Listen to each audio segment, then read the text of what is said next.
Okay, so why don't we just, for a moment, let's just get a little focused. I don't know what you've been up to in the last couple hours.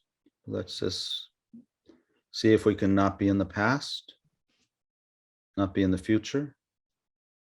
It's very hard to do.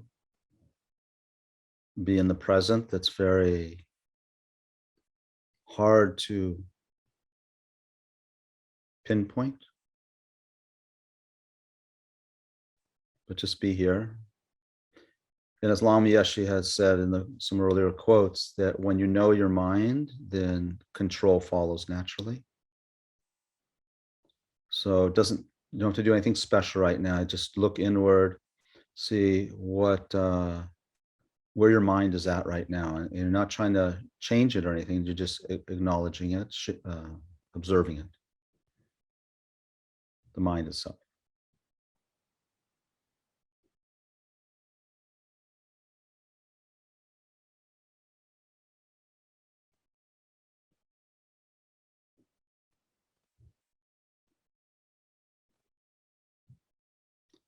Anything you hear, you feel, you think, you see, you smell, it's all recorded. It's all been experienced in the mind. So that's all mind.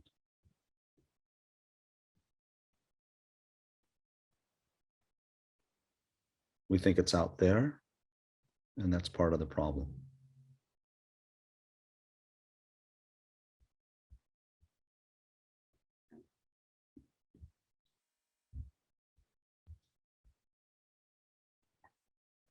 So in a sense of relaxed control, think for a moment they were spending the hour together and just have sort of an intention.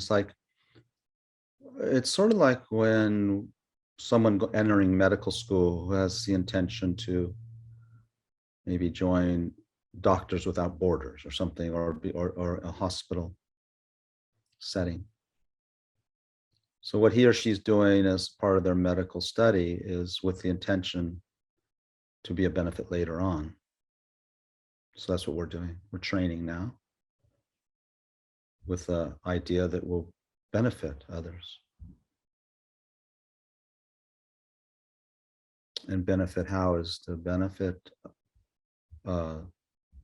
others through their emotional, mental, and spiritual awakening. Control.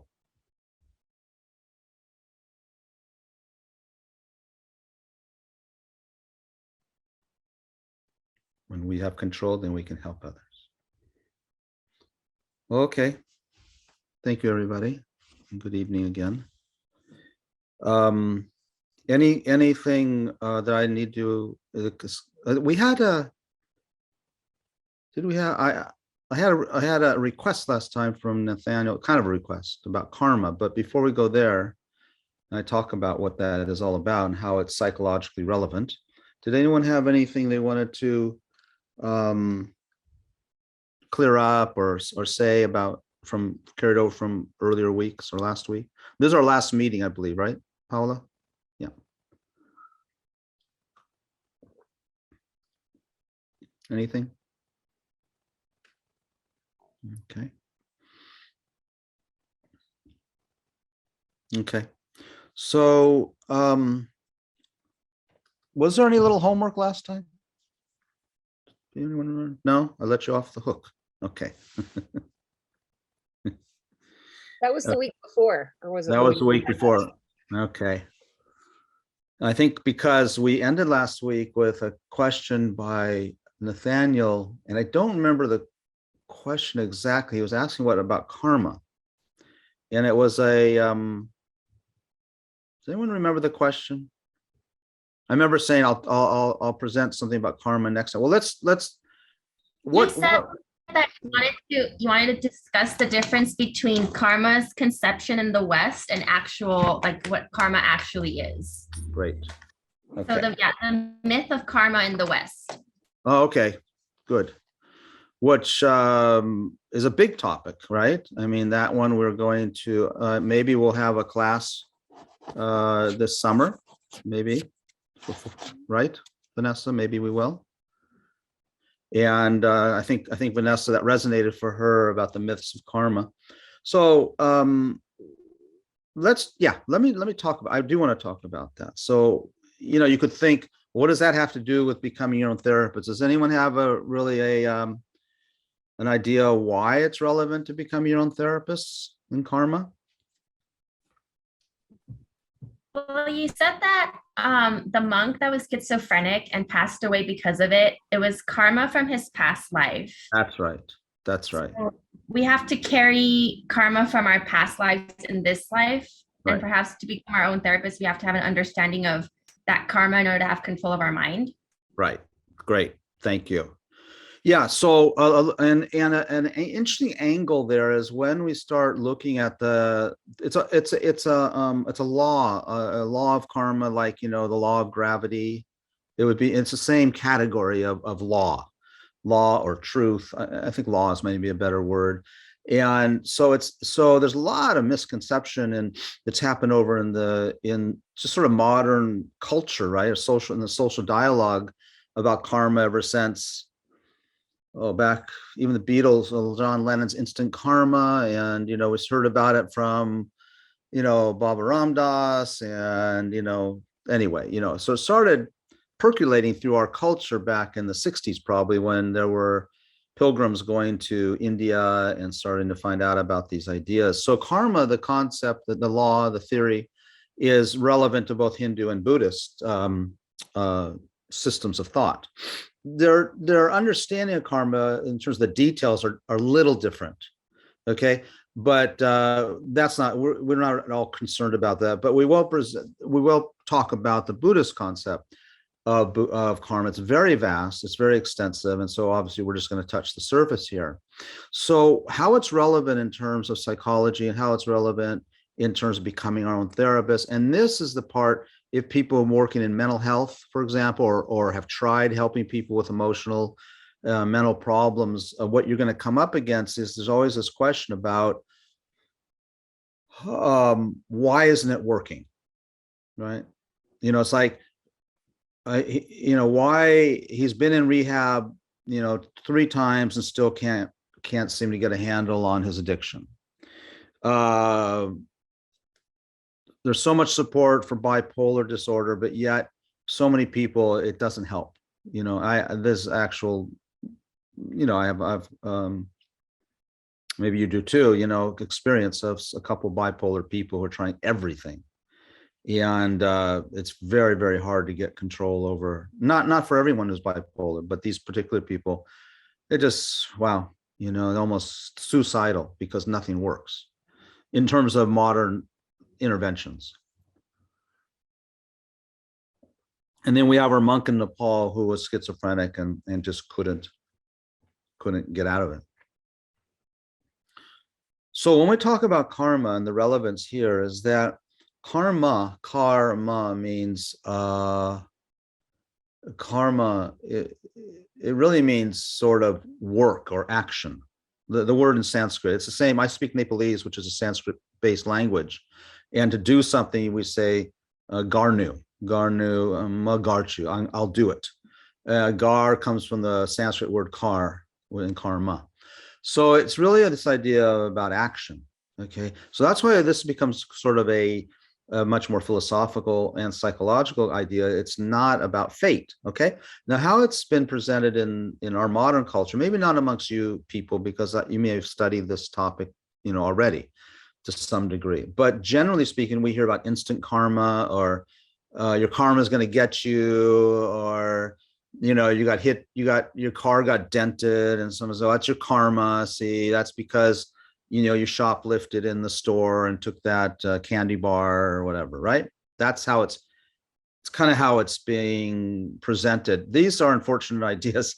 Those are more Judeo-Christian ideas. I think those stem from our Judeo-Christian idea of sin and retribution and, God punishing us, whatever, fate. So karma has just sort of, in people's minds, what's happened is karma has just morphed into being synonyms of those terms or those ideas.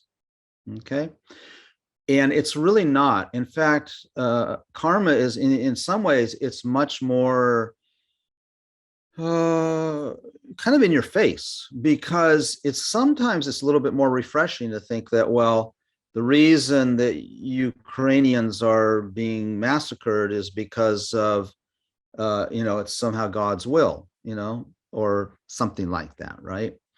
And it's the sins of their fathers or whatever. It's kind of easier than to think, well, what is karma? So when we look at action, the word karma being action, think now about primarily we're talking about mental action.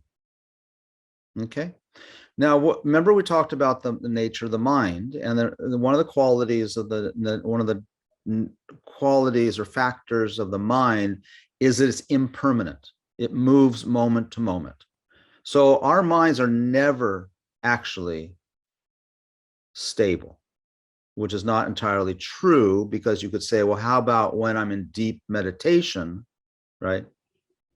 So it's possible, but the mind is still moving even when we're meditating, even when we're focusing single pointedly. Okay. So it almost as if the mind does stop. And we could say that it does, but the quality of the mind is not, something is either permanent or impermanent, moving or not moving. It can't be both. That's what's weird. So we might think that water we can see it as moving, right? Or impermanent. But when the river that we're looking at freezes, we could be thinking that it's permanent, right? That it's not moving anymore. But scientifically, we know that it's still moving, don't we? The atoms are still moving. Okay. Mind is like that. It's very similar. And so when we're sitting here now and you're hearing my voice, you're looking at your screen and maybe someone's walking over there, or you're feeling, a little bit of sensation on your leg, or those are all experiences. And when we experience, everything we experience is experienced through the five senses. Okay, the eyes, the ears, the nose, the taste, and the body, and smell. And through the sixth sense, which is the mental sense. So that's the things about when you experience your thoughts and your dreams and your fantasies. That's the mental sense, you could say. It's not a physical organ. It's there's some connection with the brain, of course, and the nervous system. So if you think about that, so what we'd say is, aren't you, even right now, aren't you experiencing? Right? And if, let's say, yeah, I'm experiencing Karuna's voice, isn't that experience changing moment to moment? Right? Because my words are moving. So we're in movement right now, aren't we? So if you're experiencing my voice, where are you experiencing that, first of all? Where are you knowing that? Where are you cognizing it? Where are you experiencing it? Hearing through the ears. So is your ear experiencing it? The sounds, yeah, but our minds are interpreting it. Can you hear? Okay. Okay. What's the difference between hearing it and interpreting it? Hearing, interpreting is us projecting or putting a meaning to the sounds that we pick up. So what you're saying is you can hear without interpreting? Yes, you can. So if you hear without interpreting, then the ear is doing the hearing, but not your mind? Yes. Okay, so you can hear without the mind. Yes, you can hear without. Well, I mean, the mind knows that it's using its hearing sense. So if you cut your ear off, we did this last week, you cut your ear off and you put it on your table, it'll hear? No. No. So you contradicted yourself. That's debate, by the way. Don't be defensive. You see how it works? You see? So logically, so is the hearing in the ear, or can there be hearing? Can there be hearing in the ear only? No, I wouldn't say only. Yeah, that's what I'm saying. Can it be only? No. No. You need, what else? What else do you need to have hearing? Your mind. Right. What else? One other thing. Also, touch, like sometimes you feel Noises, like Feel. deep bass, you'll feel it in your, on your body. Yep. Well, that would be without the ear, but that would be with the body sense, the tactile sense, right? But it's still a sense. We just moved from the ear. But can the body feel the bass of a drum Yeah. without, it can? Yeah. Without what? I cut you off. Sorry. Without a mind? I think the mind needs to cognize the sound. Right. So we think their sound is just out there. You see what I'm saying? That's one of we're not going to go into that today, but we have touched on our misconception, is that sound is out there. Okay. But when you think about it and just deconstruct it and analyze it, where is the sound? It's in the Yeah. mind.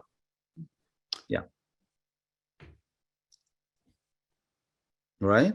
Is it only in the mind? We won't worry about that right now. We'll just get to the point where you think the sound of my voice is out there, outside your computer, coming outside here, coming in your computer. Maybe the sound is in your computer speakers, right? That's our natural concept. And we do that with everything, every experience, we experience it as over there. Even when we're dreaming, our dreams, you're running down the road, dreaming, it's over there. There's a subject and an object, right? So there's always a sense of subject object, always a sense of subject object. Okay. And now we go back to karma. So this tea is really good. I really feel guilty that none of you have a cup of tea with you? No? Okay, good. Okay. Brian and Michael, do you have anything in front of you? Oh, good. Thank you. Oh, great. It helps my guilt. And Sergio and Jay and who's on the phone? Let's see. Someone. I can't see what you're doing, so I'm gonna hope you have a cup of tea or coffee. Or I just finished a lovely 2 cups of cardamom tea, which I really love. Ah. Yeah, very nice. Is it the cardamom tea that's made with black tea? Yes, sir. Yeah. Okay. Yeah. It's wonderful. And I supplement with some additional ground cardamom in the cup. Oh my gosh. Yeah, it's lovely. Oh gosh. Now I don't like mine as much. Okay. So now we get clear that to have an experience, whatever it is, whether it's a experience of music or an experience of sadness, when there's always a subject and an object, and there's always a sense that's linking the two. Okay. So there's always 3 things happening to have an experience, 3 things needed. Okay. So karma means work or action. So the mind is always acting, we could say, right? It's always in activity. Now, granted, it does slow down to it can slow down to almost nothing, right? To no movement. It's true. But what karma is, now it is very simple, is every experience we have. So when you're listening to music, so any experience with the 5 senses, because we already said experience means having being interdependent upon a sense or the mental sense. So 6 senses. So every experience that we have, that we experience, I guess is the way to say it. It sounds redundant. It's a mental. There's mental action involved. Can you see that? That's karma. Okay. What happens is karma, every experience we have, every mental action, every time the mind is involved, it leaves an imprint on our consciousness. Okay. It's very similar to, video recording. or, a recording. So just like if I had a video recorder or my phone or something, let's take a video recorder, and I'm shooting something, it's gonna leave imprints on. Well, now we don't use film. It's going to leave imprints on the little disc thing, right? But it leaves an imprint somewhere. It records it. That is a really pretty good analogy for karma. That's the creating of it. Mhm. So we're creating karma right now because we're leaving imprints on our consciousness. Okay. Okay. Now, I'll share a few slides. We'll go a little bit deeper. Any questions so far? Okay. Now, what the other part of the equation is we are recording constantly and leaving imprints. And what's more mysterious almost is we're also experiencing, and we're also, okay, so those are causes. Those imprints we call are causes, right? Cause, like seeds. At the same time, we're constantly maturing seeds. So there's cause, and constantly there's effects. If there's a cause, there's an effect. Okay. So when you experience sadness and depression, those are effects, right? They're like results. They're experiences. When we're experiencing, in the sense, there's sort of popcorn, the kernels. There's the kernels of popcorn, and then the corn is popped. So the imprints that happen constantly, we're taking in through our 5, 6 senses are the kernels. We're placing all these popcorn kernels on our consciousness. Okay. Then I see something and I like it, or I don't like it, or just experiencing it. Like in my view right now, I have all these trees and these redwoods and the stuff. That's my experience, isn't it? It's not your experience. So those are effects. Not only am I making, so I see the green trees, boom, hits my eye, and there's some imprint about the green, right? But I'm also experiencing green. There's also an effect of green. How could I see green if it's not something arising, right? It's something arising. Am I losing you or not? Okay, so the thing arising are the effects. So we got cause, effect, and it's happening constantly all the time, never a break. Okay, let me take a grosser example. Driving down the road and I hit a squirrel. When I run over it and hit it, there's a cause, an imprint made, right? Because I'm having a new experience. But there's also something happening that's in front of me too, which is the squirrel running across.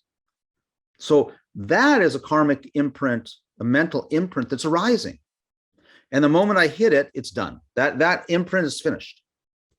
But I made a new one, right? I made the new one, which is the running over the thing. But I also popped a corn by the experience itself. Okay.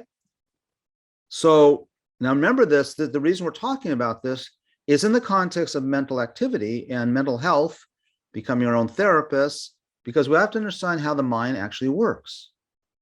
Am I losing anybody? Is this too technical? Because I was going to go a little more technical. Sergio, have I got you? I can't see you. Okay. Anybody else? Paula, I still have you? Okay. Orlando? Good. Shane? Shay. I always pronounce you wrong. Shaylin. Got you. Vanessa. Barbara. Okay. Michael. Okay. You can always interrupt me and ask questions. Brian, we're still good? Okay. So I'm going to share a few slides at the risk of becoming totally nerding out on you guys. Well, now we're totally going to judge. Yeah, good. That's what I do. Mm.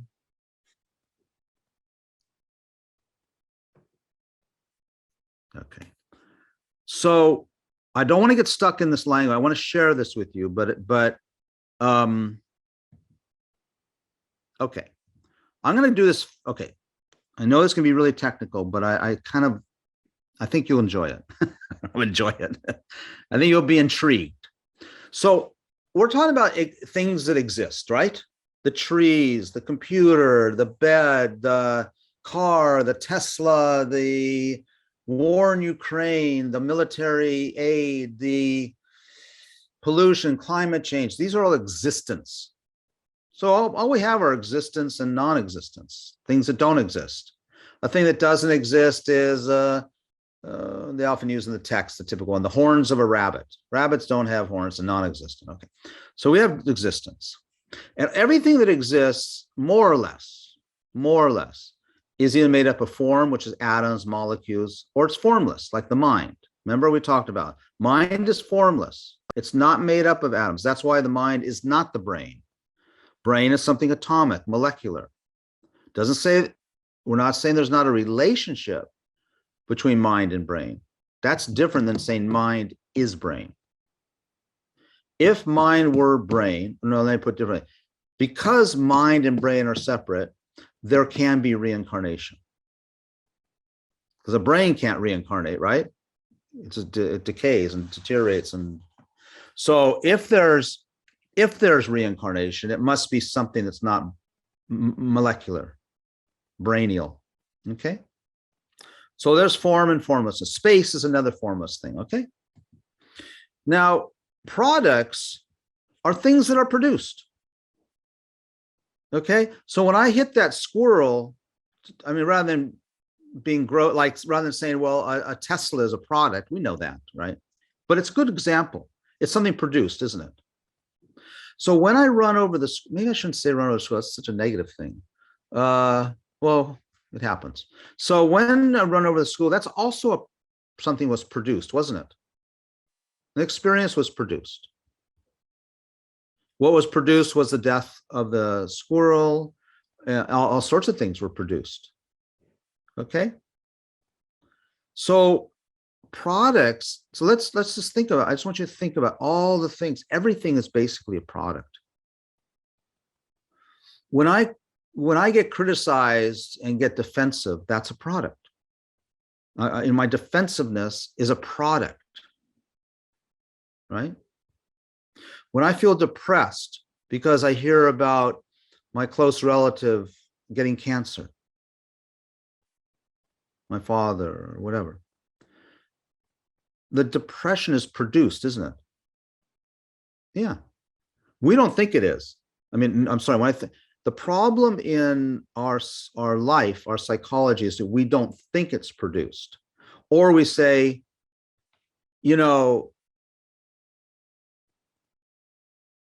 Vanessa, if you talk nicer to me, I wouldn't be so defensive.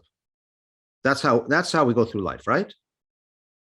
If the guy wasn't, sometimes, hey, slow down, calm down. You're getting so aggravated in the traffic. Yeah, but if the guy didn't drive slow in the fast lane, I wouldn't get so aggravated. Right? Isn't that how we go?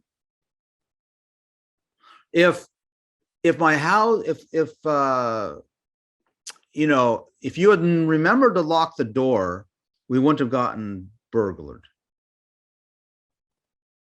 We do that all the time, and so I lost my expensive guitar, and that's why I'm angry. Remember we talked a few weeks ago about that line that I don't like when people say something happens to you and you got your guitar got ripped off out of your house or out of your car and you're pissed off, and then your friend will say, well, you got a right to be angry, right? Because why? Because the person who stole your guitar produced your anger. Of course, when we talk about it, we kind of know it's not true, but that's not how we think, is it? We're always blaming it out there. Okay. Lama Zopa Rinpoche has a bumper sticker on his, it's not his car, but the car they use. And it says, no anger, no enemy. Okay, so anger is the cause, the enemy, not the other way around. That's pretty radical, isn't it? We don't like that stuff because when you start getting into things like, you know what people always bring up? Spinal bifida? Spinal bifida? I had so many people accuse me of being so cruel because I was saying that the baby that's born with spina bifida is at fault for creating that. And they think I'm really heartless. I mean, I'm not talking heart or not heart. We're just talking science here. If there's a product, spina bifida, there's a cause. That's what karma is. Every product, every effect has to have a cause. Okay? Can I share something Yes, please. that happened to me a couple days ago? It was kind of devastating. So with my mom, who recently passed away, Right. you know, she left behind this house, which is it's too big for one person. I'm like the person who lives in this house, and my younger brother comes in and out. And, you know, I need him to help me move the stuff. We have so much junk we need to clear. He's like, no, I don't want to stay. He goes, stays in another house. And I go, you know, I'm like, dude, I'm cleaning this house all by myself. And he tells me, he's like, I'm going to be honest with you. I don't give a rat's ass about this house or this family. And, you know, pretty much what he told me is like, he just sees me, you know, his older sister, as a business partner in terms of like the estate. And that, you know, and he said, if I had a wedding, I wouldn't invite you. And I was shocked because I thought we got along. I thought, you know, we were brothers and sisters. Mom just passed away. We have each other. And he pretty much told me, he's like, now that mom's gone, we're different people. And you're just a business partner, and I'm going to say how it is. And he's like, I'll be honest with you, you know, I don't give a crap about this family. He's like, yeah. And with our older brother, I see him. I barely even talk to him when I see him. Mm-hmm. So it's all out there. Yeah. And, you know, I think what triggered it was like, I was angry at him for not helping me clean up this house that has so much junk in it, and like not helping me lift things because he's always around, you know, he lives in the other house. So, I mean, at first I was just shocked. I just couldn't believe what I said or what I heard him said. So he pretty much says, you know, I'm not priority. Like his friends are more important. Or at least I was interpreting that. Mm-hmm. He's like, but if you were in the hospital, I'd help you out. So I was like, okay, that's a nice. So yeah. By the way, is there a question there? Because it's a good story. Yes.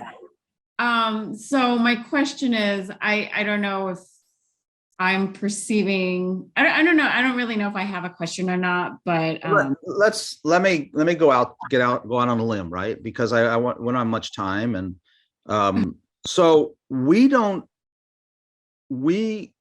look at that experience that happens to all of us, right? That's that's life, right? We would say that's life. And what's different when we start changing our approach to becoming our own therapist, which we've talked about, the goal in becoming our own therapist is to become awakened to our potential. Okay. And it's very, very powerful. And without the concept that our potential is sort of limitless or is limitless, we have to first get that idea.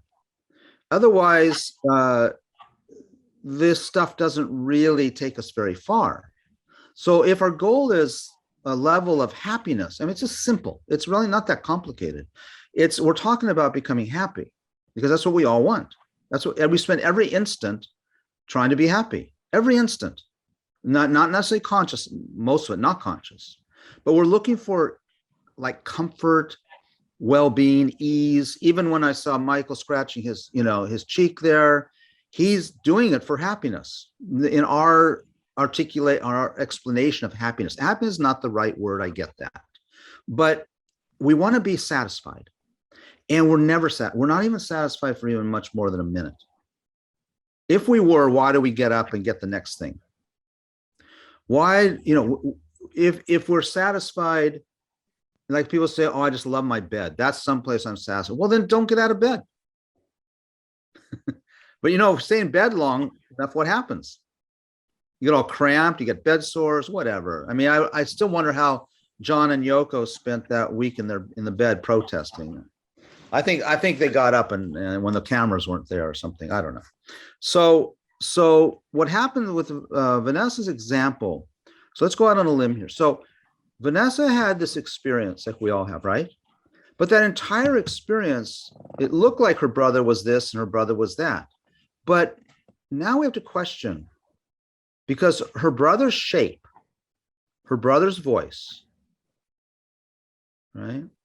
Her brother's vibe is all being experienced actually. I'm not saying that her brother lives in her head, in Vanessa's head. I'm not going that far. But tell me where in that experience her brother ends and Vanessa begins. In other words, where in that experience of Vanessa's is it not mental? And how can you prove it to me? So that is the meaning of karma. Everything you experienced, Vanessa, was product, wasn't it? Him yelling at you, his rigid ideas, his hurtfulness, his opinions.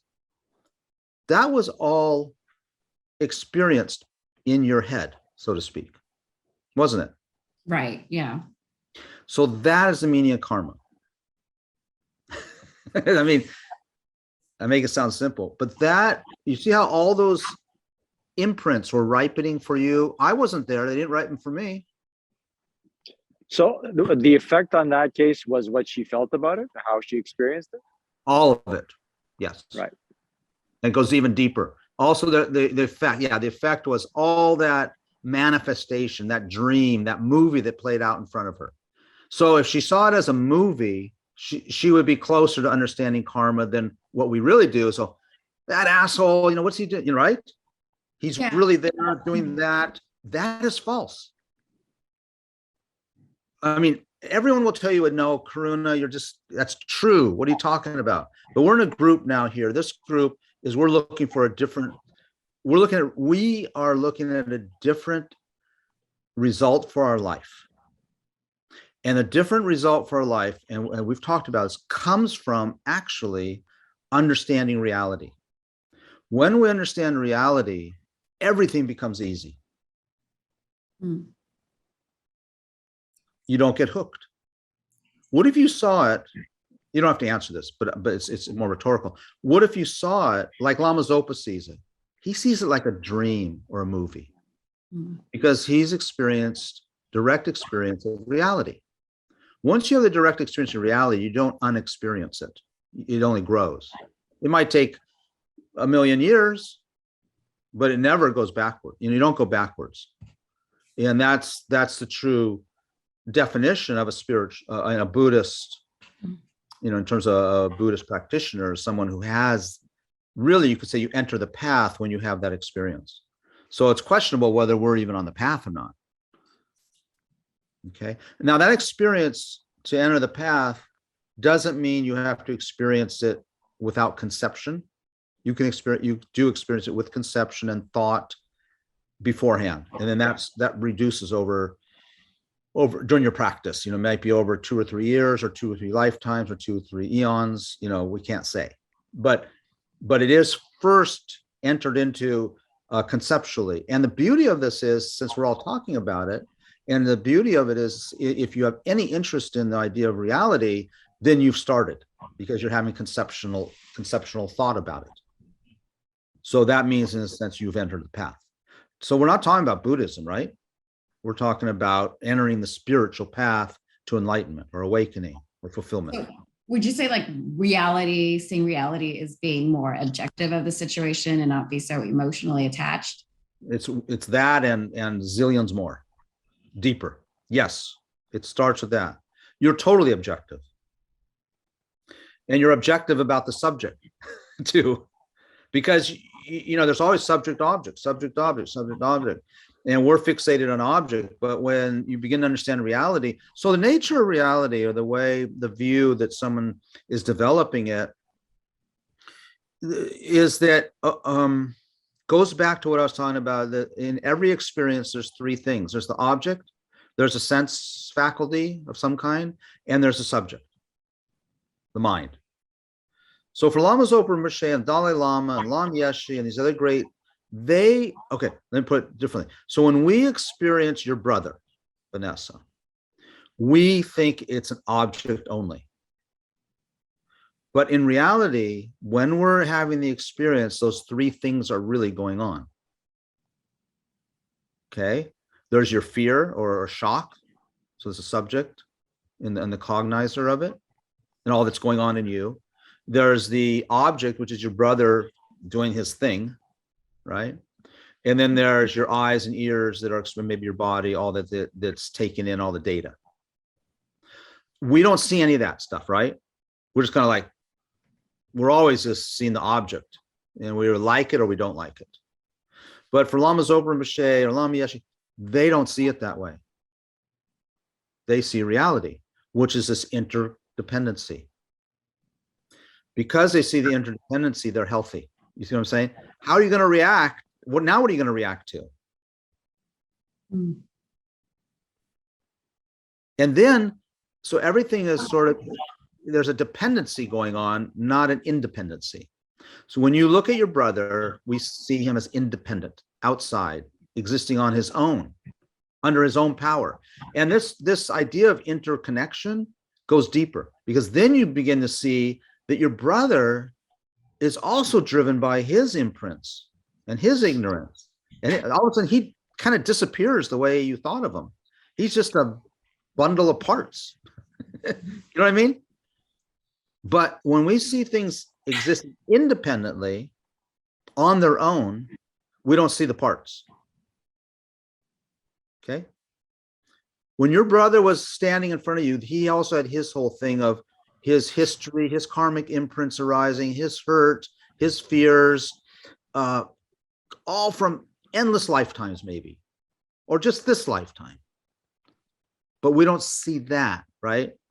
And we see, and we don't see that. We can, thank God, intellectually, we probably we can talk about it, right? But the next step between talking and looking and analyzing is we've got to get to the place of perception. Mm. So that comes through training the mind. Okay. Right. That's why this path is so amazing. We don't have to talk about Buddhism and like that. I mean, I just think the Buddhist set of teachings offers the best set of techniques and philosophy, but I'm not saying that you have to do that. But we have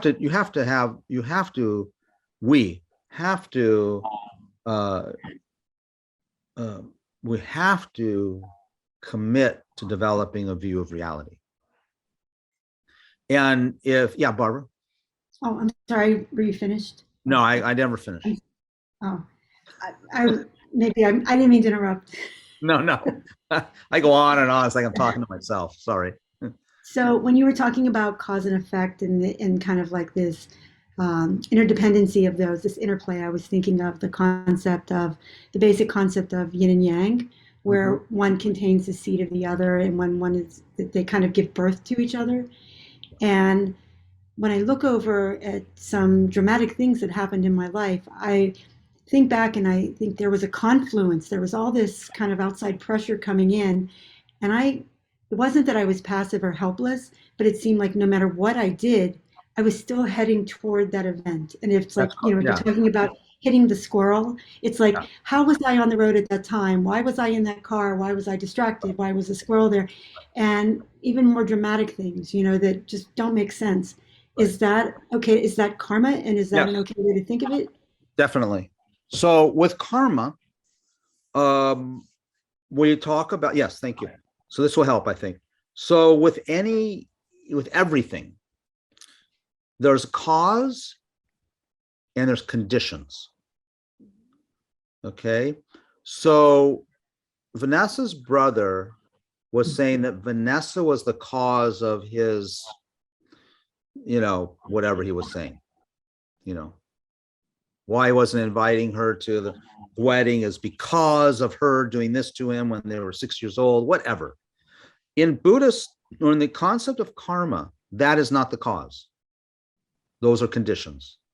And in Western psychology, everything that you read, I'm going to be bold and say that everything that we read about the cause of mental disorders, and this has been a whole historical linear progression from the first cause in Western psychology was the relationship with your mother, right? In terms of Freudian. And then it went, then Jung expanded and talked about archetypes. And then we got to, I'm just throwing these out. It came down to in terms of family, it was your family system, right? Dysfunctional family system, functional family system, triangulation. Your mother and father triangulated you, and that's why blah, blah, blah, blah. Then we have the addiction model, right? Everything's based on addiction. And if, it looks like your parents, even though they didn't drink, I think they were addicted to pleasure, and then they like that. Then lately and then a very seductive one, the most seductive one is genetics. Okay. The reason you're an addict, or the reason you have predisposition to being depressed, is because of your genetic. Let's do your genetic screening, and we'll find, there's the depression gene right there. So it takes a bold thinker to work through. Now, so for me, it's not. I've been indoctrinated through thinking, by the way, not through faith, but analyzing these things over and over and studying them. I mean, it's embarrassing. I still study karma. Absolutely. I get a new text, or I go back to an old text, I read something, I'm still studying it. Okay. It's like studying physics. We don't know everything about physics, do we? Quantum physics or whatever. So Barbara, when we hear about all those ideas, like the cause of bipolar disorder is a chemical. That's what we hear now, right? A chemical imbalance or a genetic imbalance. So for the Buddhist explanation,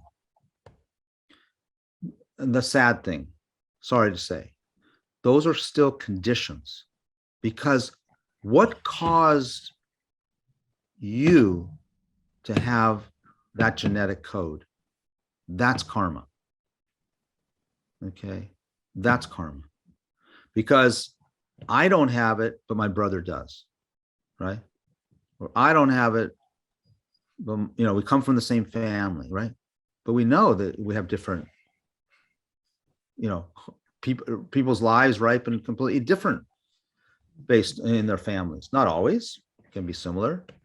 But if you don't have the cause in your mind, in your consciousness, that you carry and I carry from life to life, that thing cannot happen to you. If you don't have the cause and the plane crashes and you don't die, if you don't have the cause to get killed in that plane crash, you won't get killed. Can I give an example recently? Yeah. It struck me. Okay, I think in here, I know everywhere, I talk about my incredible anger issue. I don't think so. I don't believe you anymore. Oh, well, let me go on. Maybe you shouldn't. All right. So all of this time, I go back to, oh God, it was my mother, right? It's from day one. Right. Super duper angry. Yep. And yelled at me like crazy. Yep. And so I ended up picking up. Yeah. So I've been into mother blaming. You'll know that term.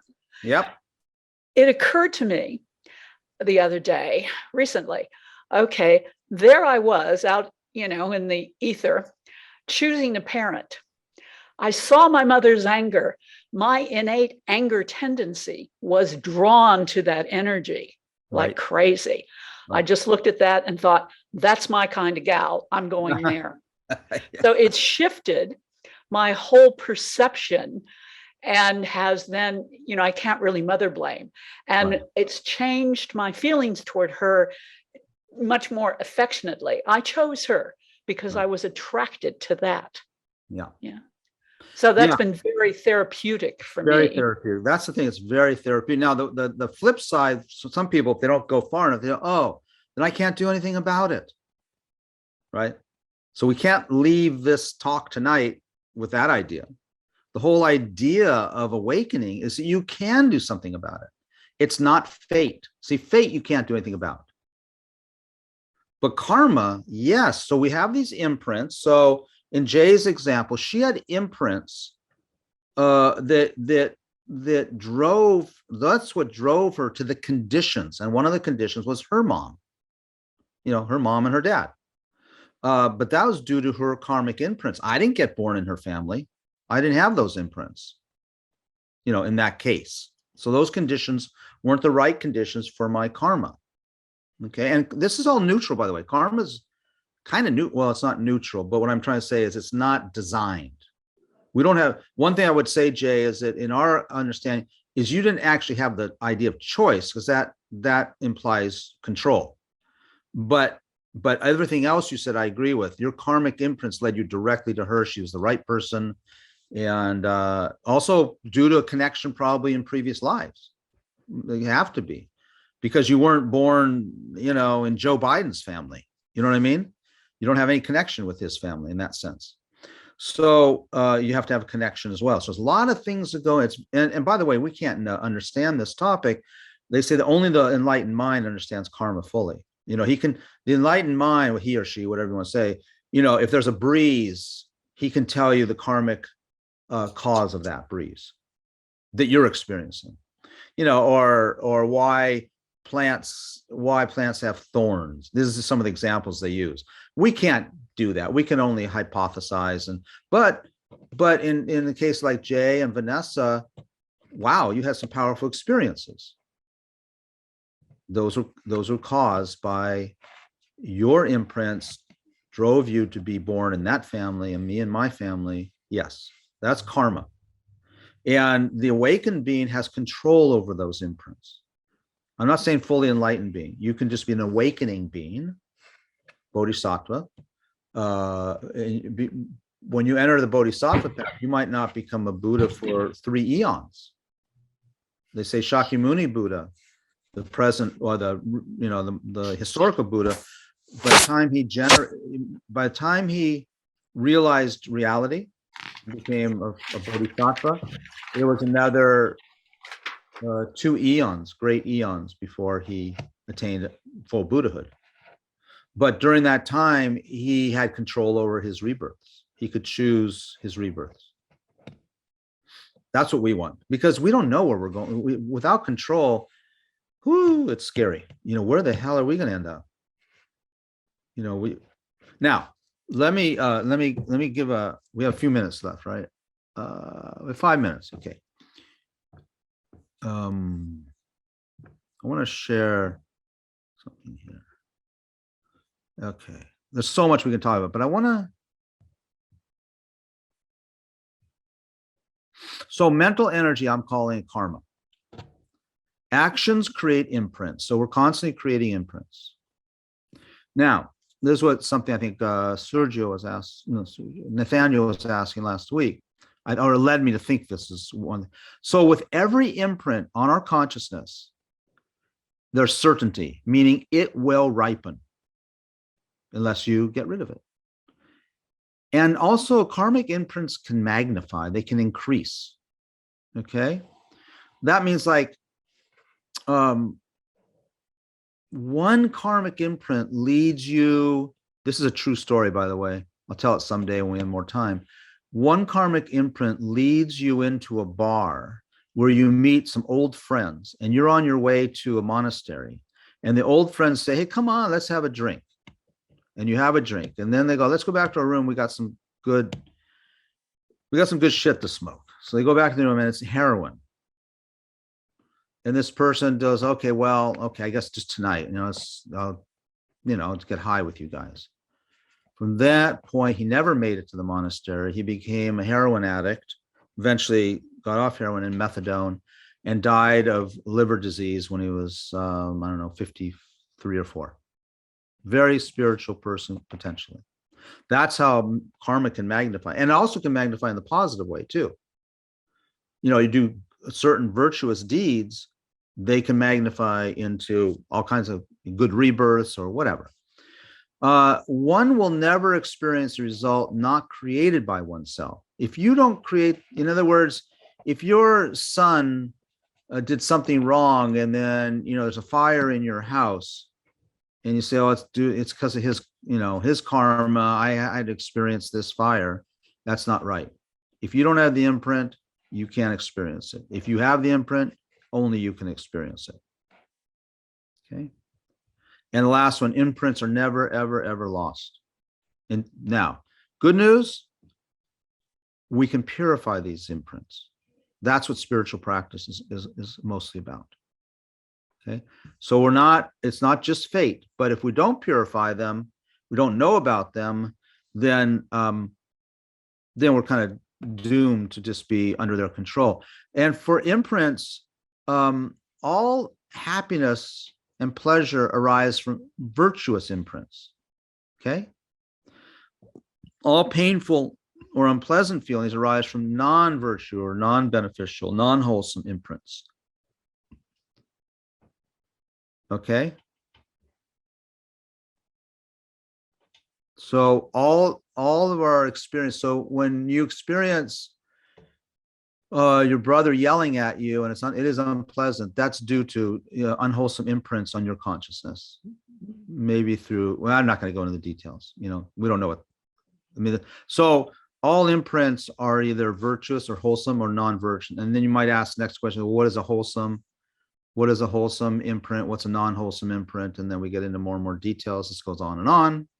But unwholesome imprints are things like killing, stealing, cheating, lying, sexual abuse or sexual misconduct or adultery, losing control of your balance through intoxicants. So becoming intoxicated, not using intoxicants, but becoming intoxicated, losing control. Lying, I may have said that, lying, gossiping, slandering people, dividing friends, dividing countries. I'm going through the 10 non-virtuous actions, by the way, in case you wonder what I'm doing. Then there's 3 of mind, which are things like coveting other people's stuff, spite or anger, revenge, wanting revenge, and wrong views. Okay, wrong views, like there's 5 main wrong views, but like, if you kill heretics, then you'll go, if you're, what's that one? What is it? Like suicide bombers, martyrs. If you can martyr yourself for the religious cause, you'll go to heaven. That's the wrong view. Things like that. It gets very interesting. So those are negative imprints. And positive imprints are kind of their opposite, you could say. Okay. So if you see painful stuff in the world or in your friends or in yourself, then just as a exercise, start thinking about, okay, that's an imprint that's ripening. It's an effect now. What was the cause? Well, the cause, just on this level, for our level, just think it must have been a negative cause or a positive cause to become familiar. And so you generate more and more positive causes, you will experience the result. And you can even experience the result in this lifetime.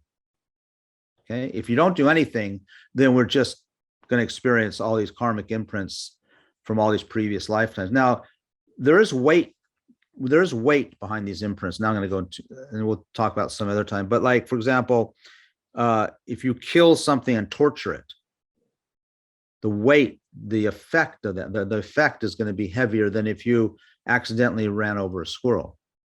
Okay. They're both killing, aren't they? But it's not as simple as that. There's weight. There's all kinds of other factors involved. It's okay. Let me get rid of the share screen. I'm really talking fast because so much to say. So last thing, in terms of becoming our own therapist, you can see that it's really weird, but for Buddhism, the way to become healthy is by practicing an ethical lifestyle, creating wholesome imprints. And we can even see that people who practice, live a very unwholesome life tend often, not always, because it could be from previous lives, often will not have a very good mental well-being in life. And then that's, you can get through this. You can get through this life doing negative things and not experience it. It's true. But also sometimes it does ripen in this very life, positive or negative. Oh, okay. What do you think? Too much? Can I ask for the monks, the monk example, how does that resolve for him or like? Sure. So once an imprint has ripened, that's an effect, right? You'll never experience that cause again. The cause was that one particular popcorn. It's not going to pop again, is it? That kernel can't repop. So in a sense, one could hope that in that life, before he died or as a result, he experienced all the karmic imprints that led to his schizophrenia. But we don't know. Now, in the case of more simple things, it is possible to really get a sense that, wow, I'm done with that karma. I'm done. I don't have those imprints anymore. Now, we don't know if there's kind of other ones like it, but through spiritual practice, and also sometimes you just know that, like when you come walking into your house and your DVR has been stolen, right then you have the choice to say, okay, yeah, I created those imprints. That's my karmic imprint, got stolen, and you don't have that imprint anymore. Now, did you steal a DVR like 20 times? And so you're gonna have 20 stolen or something? That I can't say. But that particular imprint won't ripen again. That's experience. That's pop. That popcorn is pop. Okay. So I can't definitively answer your question. I can only say that it's possible that he experienced the full fruit of those imprints, but I don't know. That's the scary part. And we don't have to experience we have every imprint. That's what's scary. So this is the spiritual practice, is we have imprints to probably, I can't say for all of it, because due to your spiritual practice in previous lives, you may already have purified so much of your really worst karma. It's possible, but it's also possible we haven't. And most people maybe haven't. So then the thought is, wow, it's like a ticking time bomb. But you can diffuse it.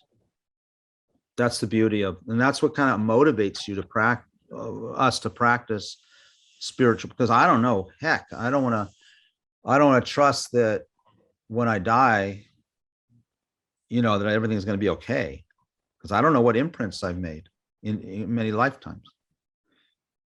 Okay, so that's why spiritual practice, that's why the meditation on death and dying is very powerful and very relevant, because we don't know what's. I remember many, many years ago, one of my teachers, Rupa Rinpoche, very high Lama, passed away some years ago. And I was feeling I was kind of in a funk, a little bit depression. I went to see him. And he said, don't worry, it'll go away. And I said, oh, when? And he said, Karuna, nobody knows how deep that pool is. So he gave me kind of solace, and then he kind of took it away. No one knows how deep that pool is. But anyway, the pool gets shallower and shallower for sure.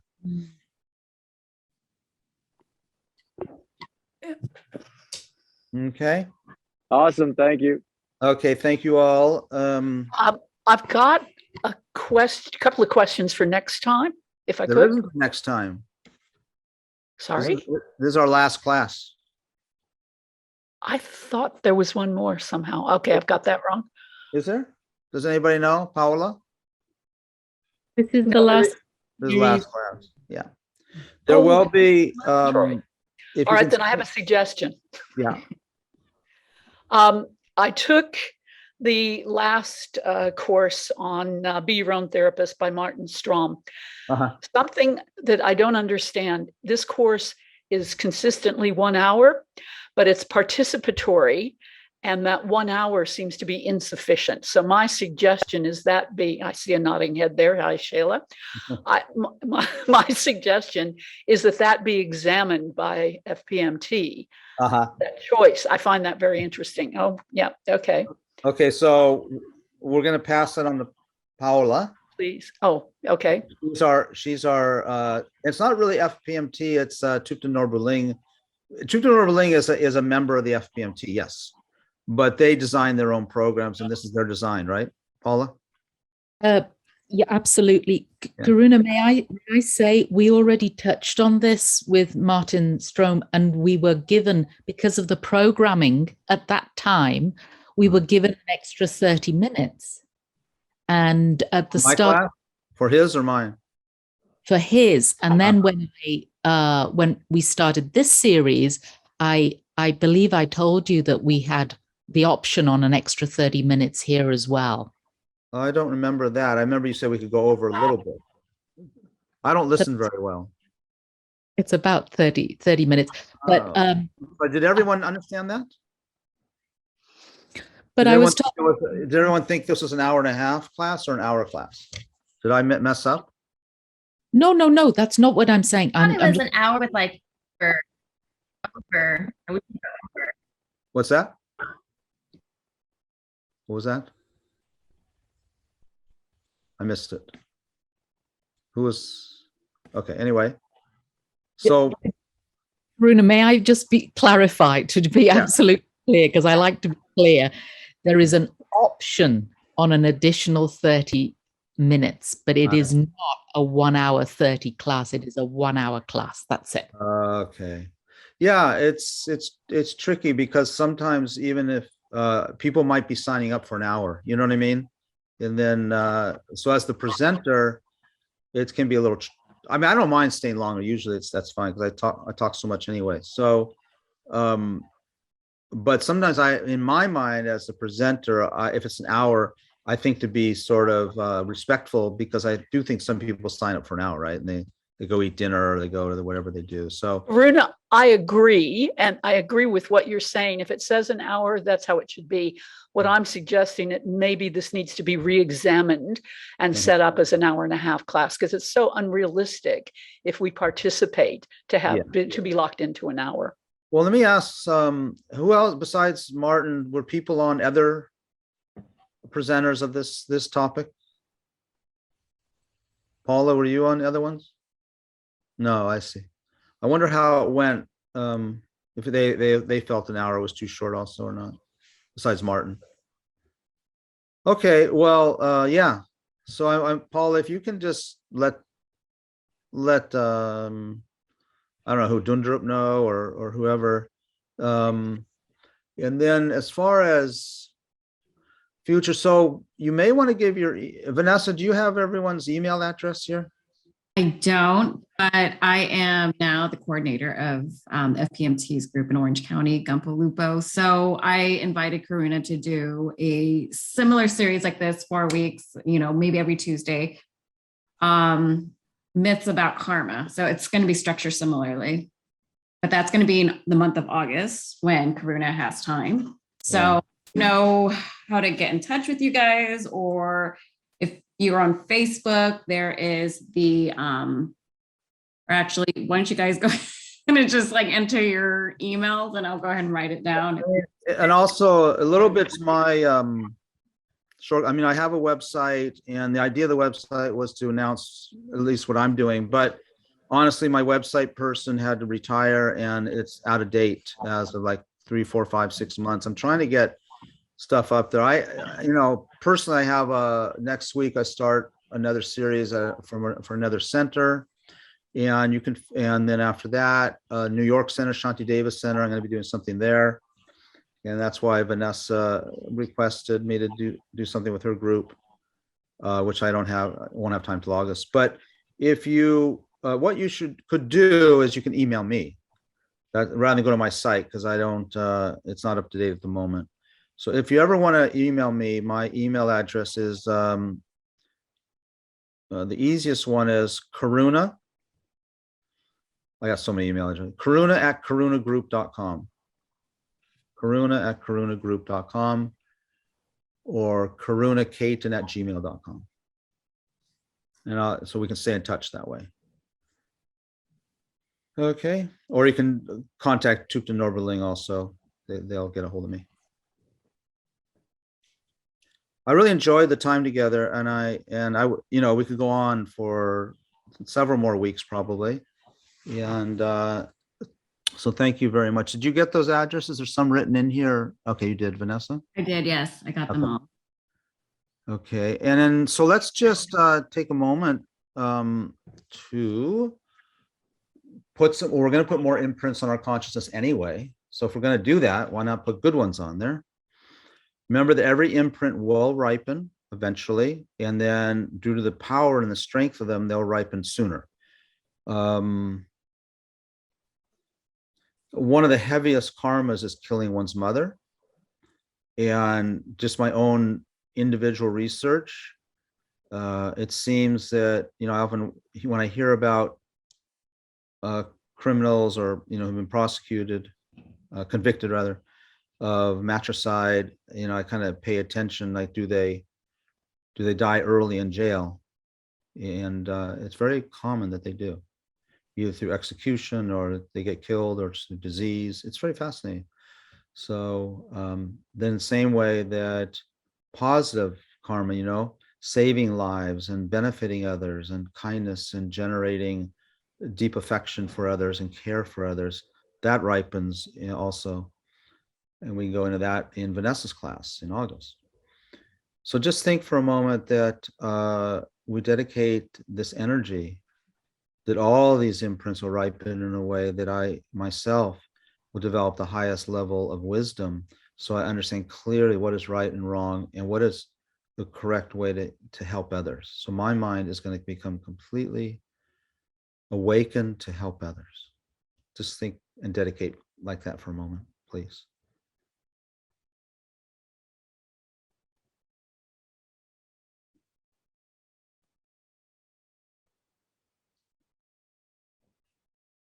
And of course, for myself, whenever we teach something, it's even more important that I'm very clear on dedicating these merits, these positive imprints, so that they don't go to creating an inflated ego, don't go to some sort of teacher complex, but it's always for the benefit of everybody, students, myself included. Okay. Thank you. Very, very fun group. Very nice. Thank you. And we'll stay in touch. Thank you.